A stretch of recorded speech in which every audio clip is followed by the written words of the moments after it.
বেশ কয়েক হাজার ফিট ডিস্টেন্স হবে আমার মনে হচ্ছে।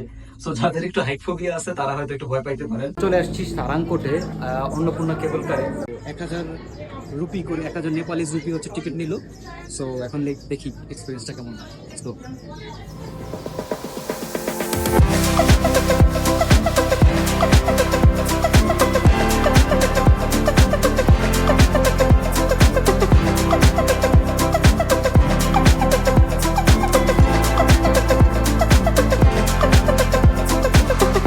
এক্সপিরিয়েন্সটা দারুণ, বেশ দারুণ।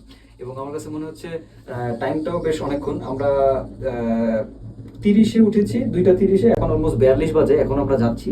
সো মোটামুটি আমার মনে হয় 15-20 মিনিটের একটা ডাউন, আবার মানে স্টার্ট থেকে এন্ড পয়েন্ট, আবার এন্ড থেকে হচ্ছে আমরা যদি যাই।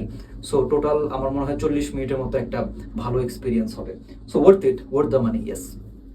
আমরা যখন নিচে গেলাম তখন আমি ঘুরে দেখলাম আমাদের এলিভেশন গেইন ছিল 800 মিটার, আর এখন উপরে আসলাম সেটা হচ্ছে প্রায় 1500 মিটার। তার মানে আমরা অলমোস্ট 750 থেকে 800 মিটারের কাছাকাছি আমরা আপ ডাউন করেছি, হুইচ ইজ অলমোস্ট 2500 ফিটের মতো। সো 2500 ফিট আমরা 20 মিনিটে নামলাম, আবার 20 মিনিটে 2500 feet. So experience was very good, and অবশ্যই যেটা বলতেছিলাম worth the money. Yes, you should try it.